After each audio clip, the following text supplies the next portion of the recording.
இருக்கிற கோவிலை எல்லாம் படிக்கிற பள்ளிகள் செய்வோம். இது உட்காரு. முதல்ல இந்த வீடியோ இப்போ நம்ம இந்த 2 மாதம் லீவ் இருக்குது நமக்கு, சரியா? இந்த 2 அதுதான்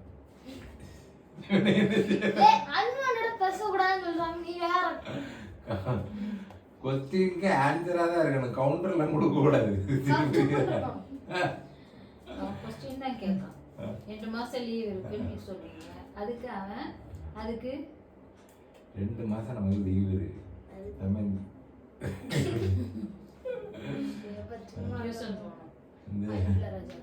இந்த 2 மாசத்துல நம்ம என்ன செய்ய போறோம்னா, சரி நமக்கு 2 மாசம் லீவ் இருக்கு. நம்ம இந்த 2 மாசத்துல எப்போம்லாம் டைம் கிடைக்குதோ அப்போம்லாம் நம்ம வந்து எனக்கு தெரிஞ்சதை நான் உங்ககிட்ட ஷேர் பண்ணுறேன், உங்களுக்கு தெரிஞ்சதை நீங்கள் என்கிட்ட ஷேர் பண்ணுங்கள், சரியா? உங்களுக்கு இருக்கக்கூடிய டவுட்டை என்கிட்ட கேளுங்க, எனக்கு தெரிஞ்ச நான் உங்களுக்கு சொல்லி தருவேன். இல்லைன்னா வெரிஃபை பண்ணி வெளியே இருந்து எடுத்து ரெடி படித்து நான் அதை சொல்லி தந்துடுவேன், சரியா? ஸோ நம்ம அப்படியே மெதுவாக அப்படியே ஸ்டார்ட் பண்ணோம். என்னெல்லாம் பார்க்கலாம், எலக்ட்ரானிக்ஸ் பற்றி பார்க்கலாம், லைஃப்பை பற்றி பார்க்கலாம், காடை பற்றி பார்க்கலாம், சரியா? உனக்கு என்ன டவுட் இருந்தாலும் நம்ம அதை பற்றி டிஸ்கஸ் பண்ணலாம், சரியா? ஸோ இப்போ நம்ம வந்து இப்போ நான் என்ன சொல்கிறது, இப்போ நம்ம ஸ்டார்ட் பண்ணோம், சரியா? முதல்ல இதுலேருந்து எந்த சப்ஜெக்ட் எடுக்கலாம்? மேக்ஸா? தமிழா? மேக்ஸா? சோசியல். மேக்ஸாண்ணா? சரி, கம்ப்யூட்டர் எலக்ட்ரானிக்ஸ் பேசிக் எலக்ட்ரானிக்ஸ்லேருந்து ஸ்டார்ட் பண்ணும். பேசிக்ல எலக்ட்ரானிக்ஸ்ல என்னெல்லாம் உண்டுன்னு அவன்கிட்ட கேளுவான். எல்லாத்தையும் சேர்த்தேன். எனக்கு நிறைய எல்லாம் தெரிஞ்சிருக்காது, உனக்கும் எல்லாம் தெரிஞ்சிருக்காது, அவனுக்கும் எல்லாம் தெரிஞ்சிருக்காது. தெரிஞ்சதை நம்ம மாறி மாறி ஷேர் பண்ணிப்போம். அதனால நீ அவனுக்கு தெரியாது உனக்கு தெரியும் அப்படின்லாம் சொல்ல முடியாது, புரியுதா? உனக்கு தெரிஞ்சது அவனுக்கு தெரியாது, அவனுக்கு தெரிஞ்சது உனக்கு தெரியாம இருக்கும், புரியுதா? அதனால அவன்கிட்ட கேளுங்க அப்படின்லாம் சொல்லக்கூடாது. நம்ம தெரிஞ்சதை ஷேர் பண்ணிக்க போகிறோம், தெரிஞ்சதை டிஸ்கஸ் பண்ண போகிறோம், ஓகேயா? இப்போ ஜெய்சனுக்கு அன்னைக்கு வந்து பிரிண்டர் மாட்டணும்னு சொன்னோம். பிரிண்டரை கனெக்ட் பண்ணணும் அப்படின்னு சொன்னால் அந்த பேசிக் தெரிஞ்சாதான் எந்த லைனை எங்கே கொடுக்கணும் அப்படின்றது தெரியும், கனெக்ட் பண்ண தெரியும், அப்படிதானே? பேசிக் தெரியலன்னா எது இன்புட் டிவைஸு எது அவுட்புட் டிவைஸு அப்படி கிடையாது. ஒருவேளை உனக்கு தெரிஞ்சிருக்கலாம், ஆனால் எல்லாத்துக்கும் தெரிஞ்சிருக்க வாய்ப்பு கிடையாது. அது உனக்கு தெரிஞ்சிருக்கு, எல்லாத்துக்கும் தெரிஞ்சிருக்கும்னு சொல்ல முடியாது. ஆமா, அது எல்லா விஷயமும் எல்லாத்துக்கும் தெரிஞ்சிருக்காது, சரியா? ஸோ நம்ம பேசிக்ல இருந்தே போவோம், சரியா? இப்போ நீ ட்ரா பண்ணு, நான் சொல்றேன். முதல்ல வந்து ஒரு கம்ப்யூட்டரை நீ வரையா? அப்போ அவன் வரையா?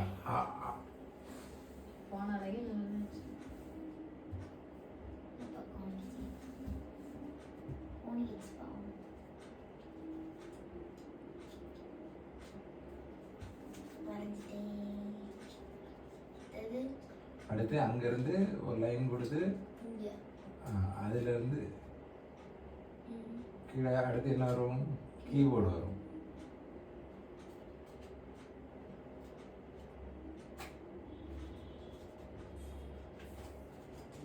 அடுத்து மவுஸ் வரும். அந்த பக்கம் CPU வரும். இதில் போடு CPU.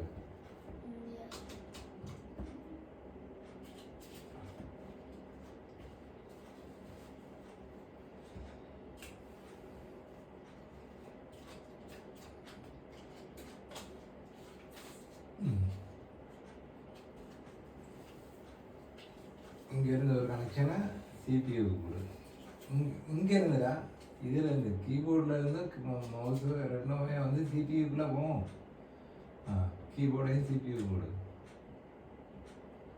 மானிட்டருக்கா போகும் கீபோர்ட்லேருந்து சிபியூக்குள்ளே போகும். அது அடி. இந்த லைன்ரா இங்கே ஒரு லைன் போட்டிருக்கீங்களா? அந்த லைன் நீங்க தானப்பா வருவீங்க. ஒரு லைன் டிரா பண்ணுங்க. சொல்ல ஒழுங்கா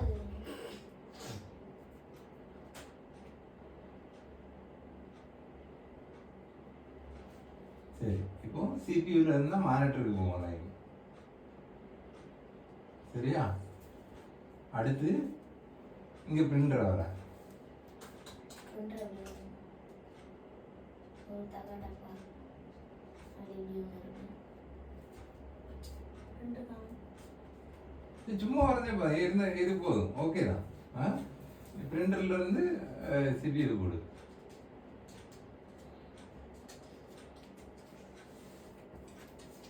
இப்போ ஜெய்சன் நீ முதல்ல சொல்லு, இதுல எதெல்லாம் வந்து இன்புட் டிவைஸ், எதெல்லாம் அவுட்புட் டிவைஸ்?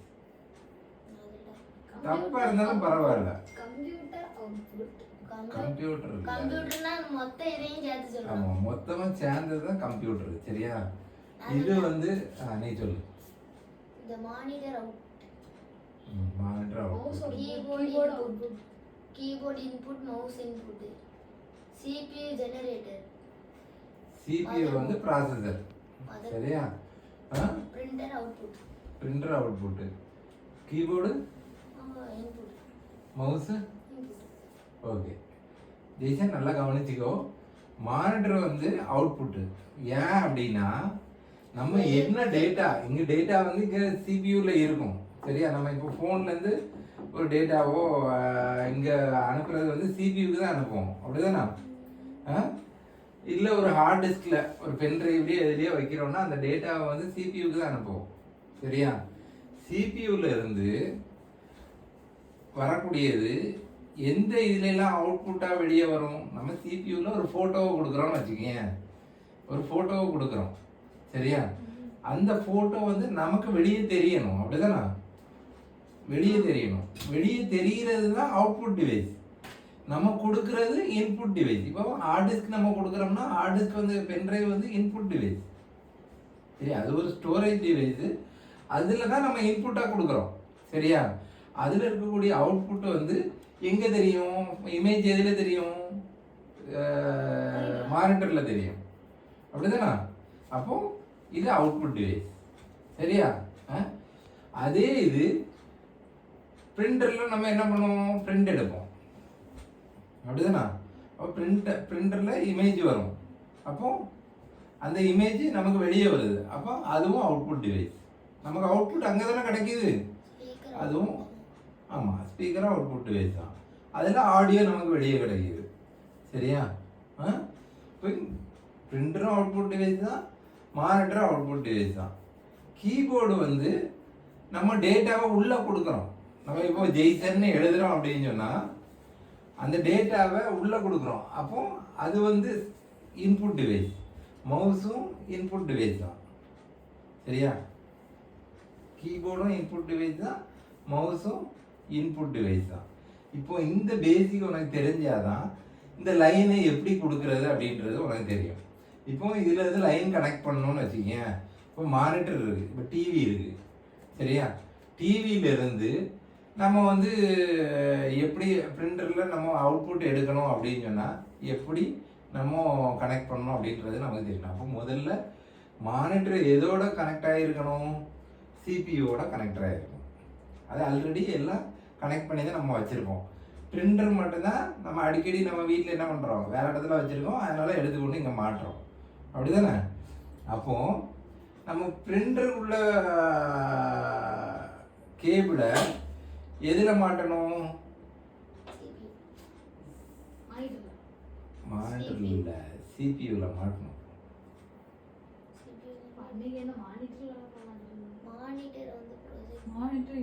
மானிட்டர் அதுலடா, சிபியூல தான் மாட்டதுனா. இதுல குத்துனாதான் இதுல CPU குத்துனாதான் தான் உனக்கு வந்து CPU மாட்டிட்டு அதுக்கப்புறமா தான் இதுக்கு பின்னாடி தான் சரியா நீ தப்பா குத்திருக்க. சிபியூவில் தான் நம்ம மாட்டுறோம். ரீசன் ஒன்று நல்லா தெரிஞ்சுக்கோ, நம்ம பேசுறதுல எந்த தப்புமே கிடையாது. சரியா? இந்த வயசுல நமக்கு எனக்கெல்லாம் இதெல்லாம் ஒன்றுமே தெரியாது. சரியா? அதனால அவனுக்கு தெரிஞ்சுக்க எனக்கு தெரியலையே அப்படின்னு என்னைக்குமே நம்ம வந்து தெரியாததை தெரியறதுக்கு நம்ம வந்து முயற்சி பண்ணாமல் இருக்கிறது தான் பிரச்சனையே. கடைசி வரை நம்ம தெரிஞ்சிக்கவே முடியாது. சரியா? நமக்கு இப்போ தெரியறதுக்கு ஒரு வாய்ப்பு கிடைக்குன்னா அந்த வாய்ப்பை யூஸ் பண்ணிக்கணும். சரியா? அது எங்கேயா இருந்தாலும் சரி, நான் சொல்லி தரும்போது மட்டும் இல்லை, ஒருத்தங்க உனக்கு சொல்லி தராங்க அப்படின்னு சொன்னால் அதை வந்து அந்த வாய்ப்பை நீ வந்து யூஸ் பண்ணிக்கணும். நீ அதை பொறுமையாக இருந்து கேட்டு அதை தெரிஞ்சுக்கணும். கூட இருக்கக்கூடிய 2 பேருக்கும் விஷயம் நல்லா தெரிஞ்சிருக்கும், ஆனால் உனக்கு தெரிஞ்சிருக்காது. அப்போ உன் மனசு என்ன சொல்லணும், அவனுடைய தெரிஞ்சிருக்கு, நமக்கு இது அசிங்கமாக இருக்கும், அதனால நம்ம எந்த கொஸ்டினும் கேட்காம இருந்துடுறது நமக்கு நல்லது அப்படின்னு நமக்கு தோணுச்சுன்னு வச்சுக்கேன். நமக்கு தோணுச்சுன்னா அந்த விஷயம் கடைசி வரை நமக்கு தெரியாமல் போயிடும். புரியுதா உனக்கு? அவங்க 2 பேருக்கு தெரிஞ்சாலும் பரவாயில்ல, அவங்க 2 பேரும் இதே மாதிரி முதல்ல தெரியாம தான் இருந்திருப்பாங்க. சரியா? இருமா ஒரு நிமிஷம் இரு. அவங்க 2 பேரும் முதல்ல தெரியாம தான் இருந்திருப்பாங்க. இதே மாதிரி யாராவது அவங்களுக்கும் சொல்லி கொடுத்துருப்பாங்க. சரியா? முதல்ல பிறக்கும் போதே யாரும் எல்லாம் தெரிஞ்சுட்டு வரமாட்டா. அதை நல்லா நீ தெரிஞ்சுக்கணும். இந்த உலகத்துல யாருக்குமே பிறக்கும் போது ஃபுல் டேட்டாவோட வந்த மனுஷனே கிடையாது. அவன் பிளெயினாக தான் இங்கே வருவான். இங்கே வந்து இந்த உலகத்தில் கற்றுக்கிறது தான் அவன் உள்ள சேமித்து வச்சிருப்பான். ஒரு என்னம்மா என்னம்மா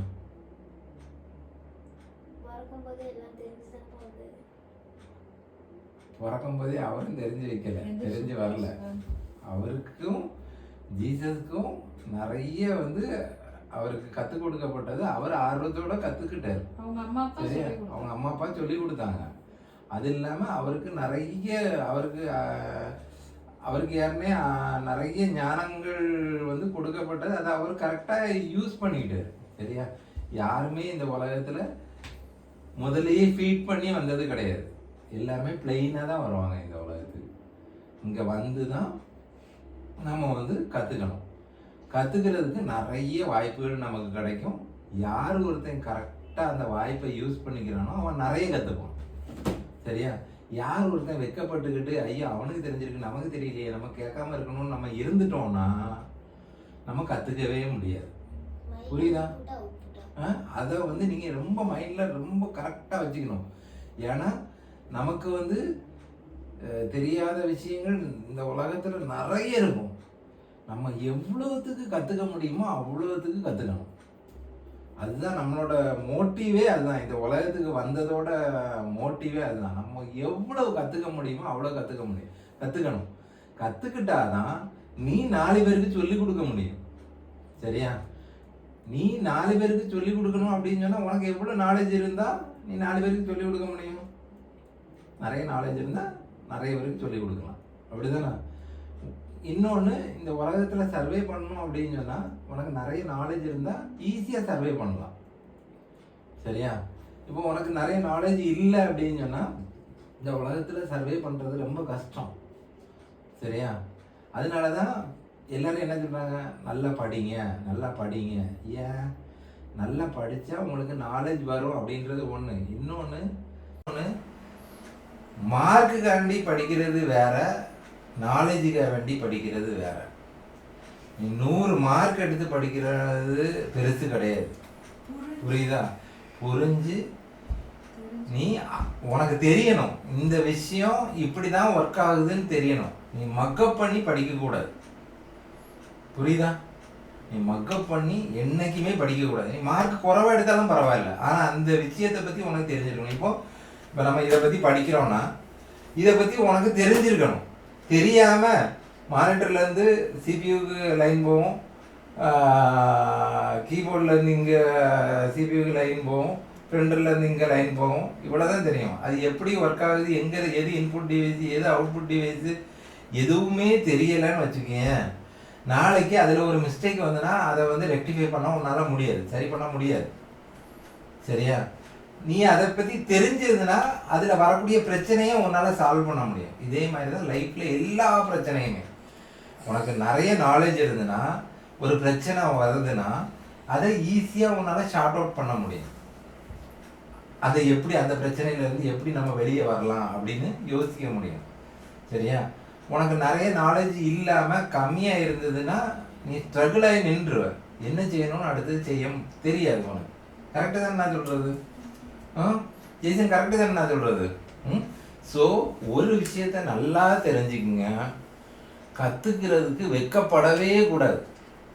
சரியா? நம்ம இன்னைக்கு இப்போ அப்பா இருக்கேன்னு வச்சுக்கேன். அப்பா இருக்கேன்னா ஒரு 10th படிக்கிற பையனுக்கு நிறைய தெரிஞ்சிருக்கும். எனக்கு தெரியாத விஷயங்கள் அவனுக்கு நிறைய தெரிஞ்சிருக்கும். சரியா? ஆனால் அவன்கிட்ட கேட்டு நான் தெரிஞ்சுக்கிட்டேன்னா அன்னைக்கு நான் அதை ஃபுல்லாக கற்றுப்பேன். சரியா? ஆனால் 10th படிக்கிற பையன்கிட்ட நான் என்ன கற்றுக்கிறது? அவன் என்னோட சின்ன பையன் நினச்சா அந்த விஷயத்தை நம்ம கற்றுக்கவே முடியாது.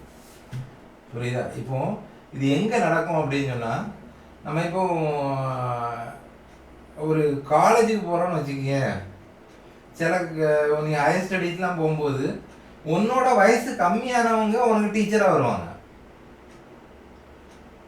உன்னோட வயசு கம்மியானவங்க கூட டீச்சராக வருவாங்க உனக்கு. சரியா? அப்போது இவங்க நம்மளோட வயசு கம்மியானவங்க, இவங்ககிட்ட இருந்து என்ன படிக்கிறதுன்னு நமக்கு என்ன வந்துச்சு அப்படின்னு சொல்லி நம்ம அதை கற்றுக்கவே முடியாது. அதனால கற்றுக்கிற விஷயத்தில் சின்னவங்க பெரியவங்கன்னு பார்க்கவே கூடாது.